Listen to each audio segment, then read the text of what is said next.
We've seen Mario beat Star Allies, we've seen Pikachu beat Star Allies, and also Paint Girl. But today, we take on our greatest challenge yet. No special abilities, no superpowers. We are going to beat Star Allies as a civilian. A normal, everyday man with an umbrella. Mr. Man here cannot attack, he cannot slide, he cannot double jump, no chumbrella, and he can only make friends when absolutely necessary. If we connect another controller, that player follows the same rules. So, with the rules out of the way, let's go take the path your grandparents took to school and defeat a god along the way. Something to mention right away is that combat is really awkward, so a lot of the time it's best to just avoid enemies, which is made a lot easier with our float ability. When we are forced into combat, however, we have to make sure we're on even or lower ground than our opponents, since our only way of dealing damage is the umbrella that we hold above us. Crouching helps a lot as it hits a little lower, meaning enemies that run into us will get hurt, and if we're going up a slope, we can just run into them. It's the opposite of Star Wars, we actually want the low ground. I double jump up this ledge here, but if you remember, that's not allowed. You see, originally I was going to allow double jumps when necessary, but later on I remembered a trick to get past these sections. By connecting a second controller, we can spawn in another player and use them as an extra jump. However, while the first few jumps are possible, I'll have to show them off separately from the main run because I wasn't thinking. Immediately afterwards, there's this jump where we do the same thing. We can even avoid grabbing the friend by adding a third controller to boost the first two players up to the switches. But yeah, the umbrella. The hitbox is really weird. Like, sometimes you can hit enemies by running into them, and other times you can't. One thing really great about the passive hitbox is you can actually break blocks with it, no slide required. It's really nice having a challenge where we can actually get through the blocks for once. Anyways, here's an amazing fight scene.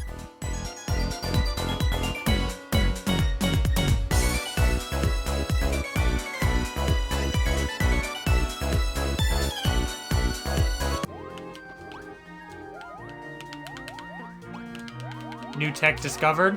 New tech discovered. It does nothing, but it looks really funny. So we actually do have another way of dealing damage other than our parasol. If you fast fall onto an enemy, they take damage, which is nice since it gives us a way to survive landing on enemies. Anyways, all that and we finally got to the train station to go to our normal, everyday job. We use a buddy to help us out of the station and find our first boss fight, Wispy Woods. Our damage output is pretty low, so I knew it would be a difficult fight. However, I made the astute observation that Wispy doesn't have legs and cannot move. So I concocted a master strategy.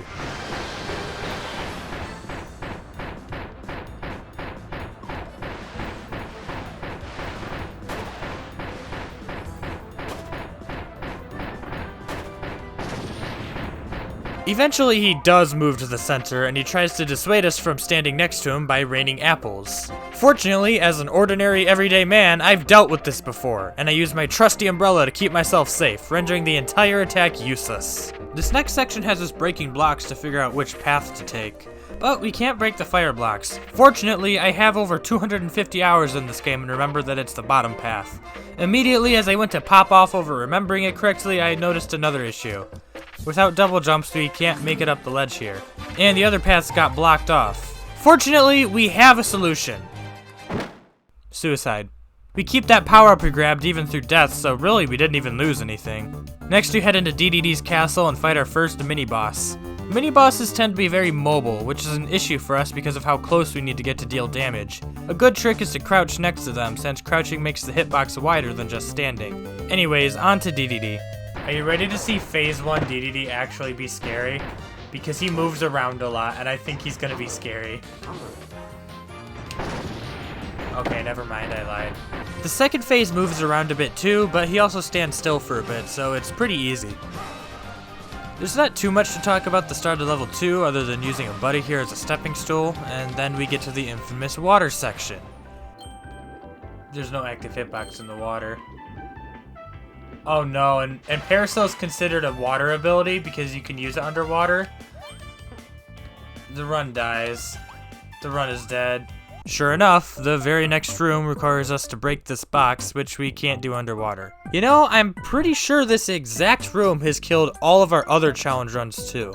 Screw this room. All my homies hate this room. Well, now that that's over, next we have this room that requires us to grab a friend and... You're kidding! Once again, we have to hit stuff underwater. multiple times. So yeah, run's dead. But, like always, we're gonna keep going and see if the rest of the run is possible. Anyways, there's a bridge section we can skip by floating over it. Can't float over this guy though. Another intense battle section, and we meet these shield guards. They're not too difficult, they just take a lot of hits, unless they jump into the lava, that is.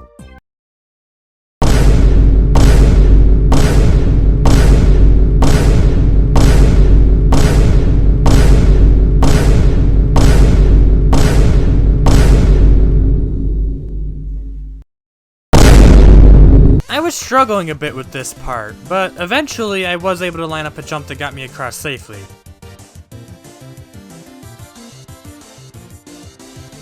Just to die to the next guy right after. There's also this part here that's pretty challenging. These rough block your jump, and running back to try again just respawns them. That combined with the falling blocks means you only get 1 or 2 tries at this, because without the blocks there, well, bye. In the end, I just damage boosted through them. And then I died again, forcing me to restart the room. Goodbye.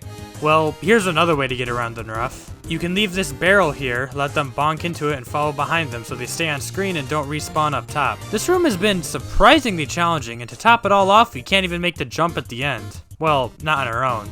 This was the part where I realized I could connect another controller and use them as an extra jump, so that's what I did. Next up, however, is another water section. Here we have to defeat all enemies. Fortunately, while we can't directly attack underwater, we can do what we did in the last video and spawn another player and damage boost through everyone. I actually had a few tight calls with player 2 dying in some really bad spots, forcing me to kite the fish around to reach him for a revive.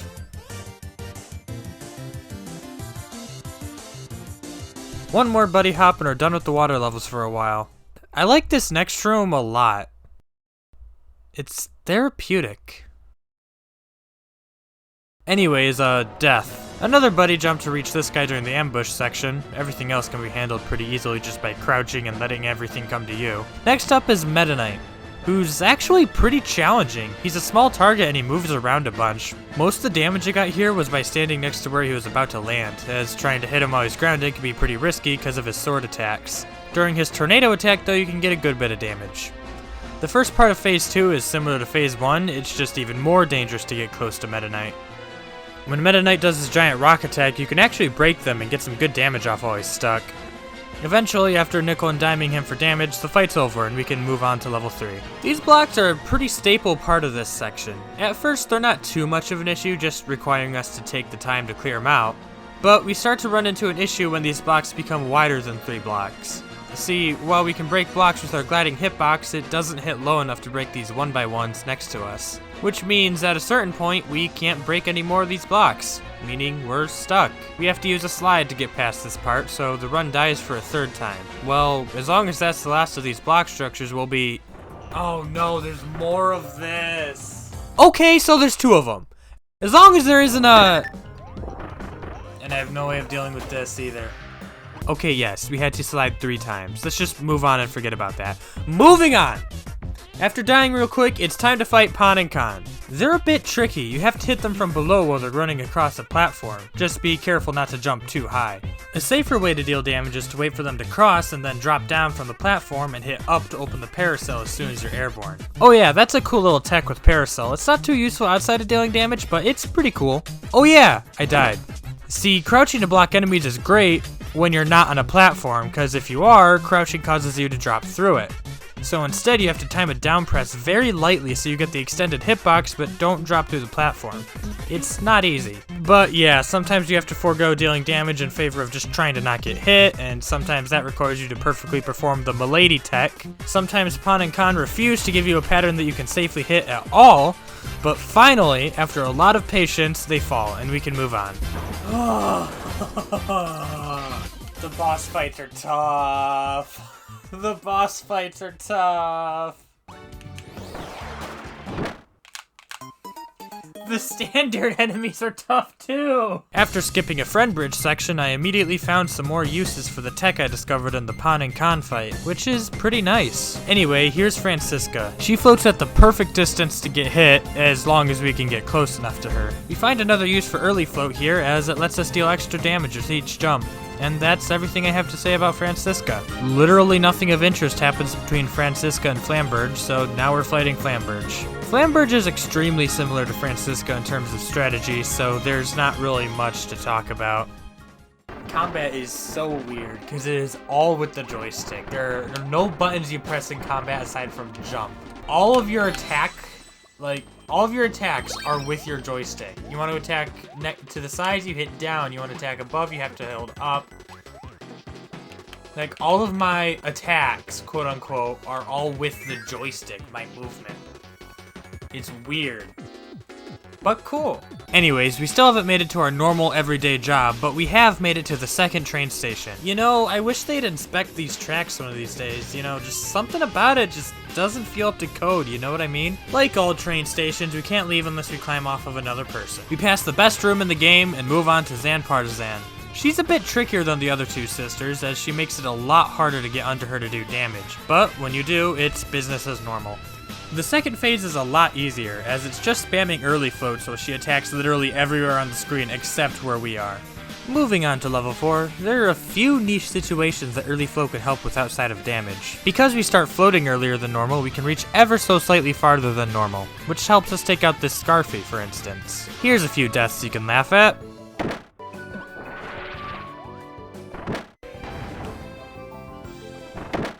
Yeah, I genuinely think Bugsy is one of the hardest bosses in the whole run. You just have to perfectly understand the spacing on each of his attacks. It's possible, but really tough. I almost died here, don't worry about it, we gotta heal now.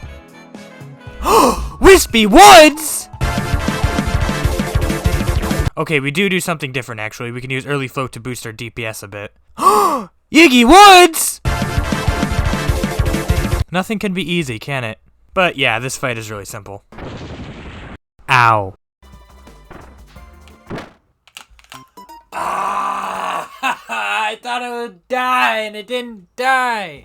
Alright, Goldon and Silvox. As you'd expect, it's pretty similar to Pon and Con. Really, the only difference is the second phase with the extra platforms, which honestly makes it easier since with more platforms, it's less likely that they'll pick the bottom ones that are harder to hit. So not after too long the fight's over and we can move on to this bomb block that we have to break. That's only one tile off the ground. And as we've seen before, this isn't something we can break. So for what, the 4th time? The run dies. 3 times. Anyways, next up is the mini boss rush.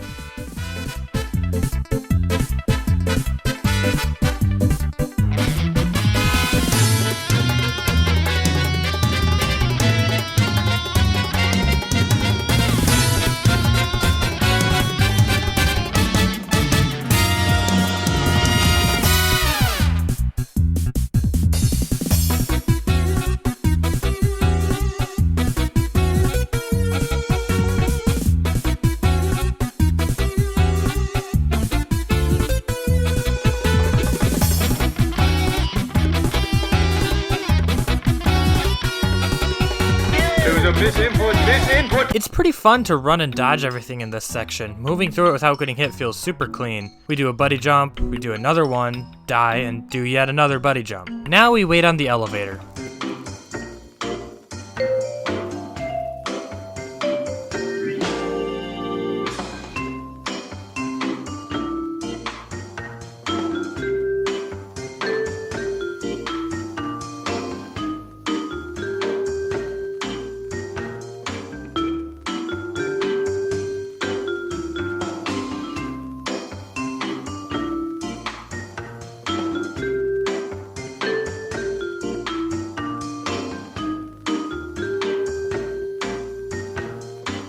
Here we can't jump up, and doing a buddy jump doesn't reach either, but if we connect a third controller, while it's difficult to time, we can make the jump up, wait on the elevator some more,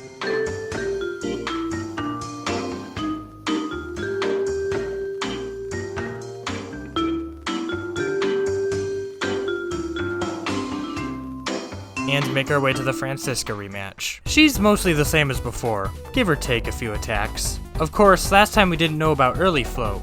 We have to be careful though, because her icicle attack does cover below her. But yeah, it's the same old Francisca as always. I mean, literally what do I do? Time for Krakow. For Phase 1, we pretty much just decimate the poor guy with early floats. Phase 2 is funny because they start out with this rain attack that just doesn't affect us. But yeah, we pretty much just do early floats here too. Dual Krakow just has some attacks that we can't reach, so they get to exist a bit longer than Phase 1. Anyways, we take out Krakow and move on to the 5th and final level.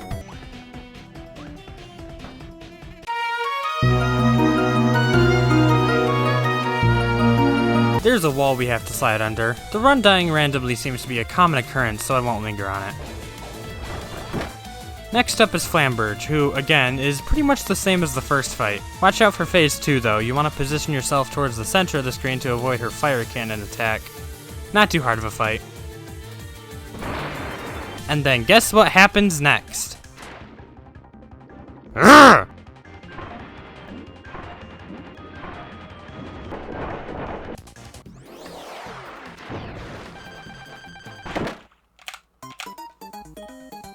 I can explain. I'm not going to, but I could. This platform is pretty fun to mess around with in this fight, but to be honest, I think I was taking more damage trying to do stuff with it than it was really worth.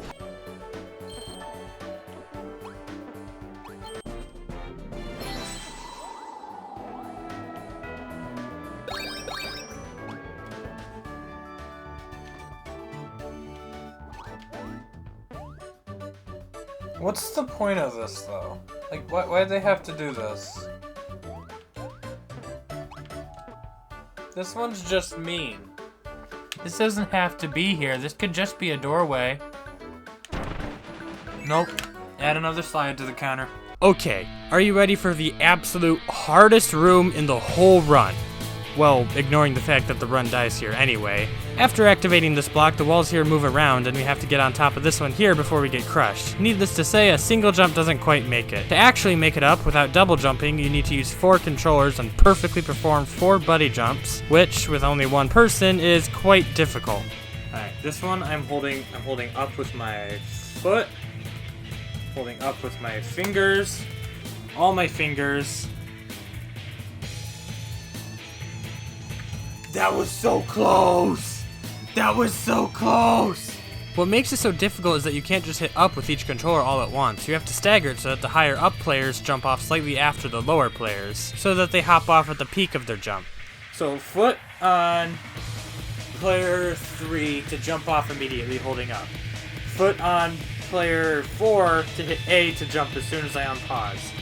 I'm going to use my hand for player 2 to stagger their jump a little bit, and then I have my other hand for player 1 who's going to stagger their jump a little bit.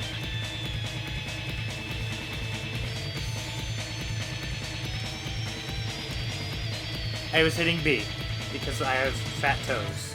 Talking about my feet isn't weird, right? I'm a guy. It can't be weird for me, right? That's how that works. I hope. It's really hard to set up and really hard to perform, but eventually... I did it! I did it! I did it! Oh, please don't have something similar in this room. I think I'm good in this room. I don't think I have to do any weird stuff like that in this room, because the ladder's here. Can we take a moment and thank Jesus for creating ladders? I just figured out a tech. Holy crap, this is insane. I have figured out more. Why am I finding so much parasol tech? I never thought this would be a tech-heavy ability. Okay. Did you see it? So, when you're gliding down with parasol, you sway from side to side, right? Well, if you're trying to go forward while gliding, the part where it sways back will slow you down. But as it turns out, when you start gliding, you'll always start by swaying forward. So if you wait until you're about to sway back, cancel the float, and then start another one, you can keep gliding forward. I'm gonna call this float cancel, and it actually makes a difference. Normally, gliding from here lands me right on this platform, but if I do float cancels, I can go past it slightly. It actually doesn't make that much of a difference, and as such, I don't actually really use it for the whole run. I just wanted to point it out because I thought it was kind of neat, but yeah, no real uses for it. Insane tech. You see how slightly faster that was? I'm insane. Why can't I come up with cool Smash Bros tech? You know, the competitive game that I play? Nope, only Kirby Star Allies. I'm gonna die at the mini boss. You know what, I'm just gonna save time and just die now. It'll be a lot easier. Oh hey, did you know you can crouch under this attack? I thought that was funny. The final gauntlet here isn't even an issue. All the enemies can be taken out pretty quickly, especially with some of the patterns they spawn in. And there's not even a mini-boss at the end, just spawning more of my fellow men to slay in cold blood. Alright, we're almost to work. You got your train pass ready? Jeez, it's running late today. I tried to buddy jump to get out of the door, but as it turns out, it's not even necessary. So it's just kind of awkward, you know? This is so me in awkward situations. This part of the level rains enemies down on us from above. Oh hey, we have something for that. We can avoid using a buddy jump to get out of this friend wheel section by jumping as we hit the wall. And then we immediately have another friend wheel section. And then we do a triple buddy jump to get out of that friend wheel section. You saw that tech there? You saw me hit down real quick to go a little farther? I'm insane. I'm telling you, this is meta changing. So I tried doing one of the optional puzzles. Oh, I have no way out. Oh. Wait, I do. No, that ladder's way too high. Okay, bye. Alright, after all we've been through, I'm finally done with my daily commute. I've made it to work. And what do I have to deal with first? Some rowdy Karen being annoying. Like the other sisters, Zan is pretty similar to the first time we fought her. You know, pretty much just doing early floats on this attack until we get to phase 2. Speaking of phase 2, she actually sits too high for us to hit at first. But after that, she goes low enough for long enough that we can end the fight right there. Apparently the way I handled that customer was a little rough, cause who comes after me next but the manager? Highness floats, so we just get to destroy him with early floats. And phase 2 is pretty similar, but he covers himself a lot better, so you do actually have to play safe. We can hide here in the corner to avoid his friend wheel attack, do some more early floats, and we're good. Okay, I think I'm getting fired. Morpho Knight's tough for the same reasons Meta Knight was. You know, being super mobile and not staying still long enough to ever get any meaningful damage. This attack where he launches the faces is pretty good though. But yeah, a lot of this fight is just trying to not take hits while you find little openings here and there to deal tiny amounts of damage. Eventually we get to phase 2, where he actually floats up and we can deal damage with early floats. Be careful of the giant swords though, the hill is a hitbox. After that he does the sound wave attack that we have to dodge for 10 seconds and then he launches faces, which lasts long enough for us to finish the fight. Well, we did it. We beat Kirby Star Allies as an ordinary, everyday man. Well, we didn't. We had to slide a whole bunch of times, but ignoring the parts that we couldn't do, we could do everything. And that is what your grandparents' daily commute looks like. So maybe give them some respect the next time you see them. I don't see you fighting giant cloud monsters. Real talk, this is my favorite Star Allies challenge so far. It made the boss fight so much more difficult and there was a surprising amount of tech I could learn. I loved it. Anyways, changing topics, some channel upkeep. Real quick, I want to shout out my Twitter. I like to put polls there to see what you guys want to see, so if you like my stuff and want to say in what comes out, go give me a follow. I'd really appreciate it. Also, there's this whole thing. Sorry about that. I had some family stuff come up and really just needed a break after all the playthroughs I did around winter. Also, by the way, these kinds of things are the things I mention on Twitter, so if you followed me, you get updates on these kind of things. I'm hoping to get back into the swing of things now and start uploading regularly again. But I've still got some other stuff going on that might eat up my time, so no promises. Anyways, while I was gone, this number went up a lot, so if you're new, welcome, thanks for subscribing. Clearly Kirby videos seem to do well, so I'm planning on some more videos on Forgotten Land here soon, so look forward to that. I think that's everything, so thanks so much for watching, especially if you watched through that whole ramble at the end. If you enjoyed, leave a like and subscribe. It would mean a whole lot to a small channel like me. With that, I'll see you next time. Bye! Immediately afterwards, there's this jump, where we can avoid grabbing the friend by accident. Immediately afterwards, there's this jump where we do the same thing. We can even avoid grabbing the friend by adding a third controller. We can even avoid grabbing the friend to. Talking shouldn't be this difficult. What the heck is wrong? Like with me, with English. Someone made English and now I have to speak it, and that was a bad choice.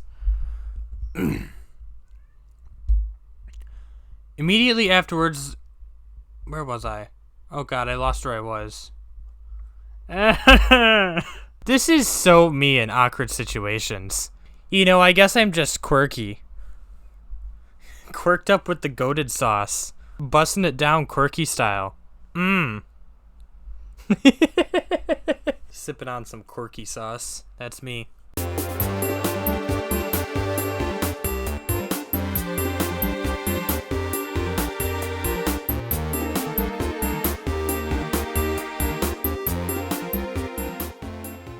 He is just a boy. He is just a dude, a man, a thing.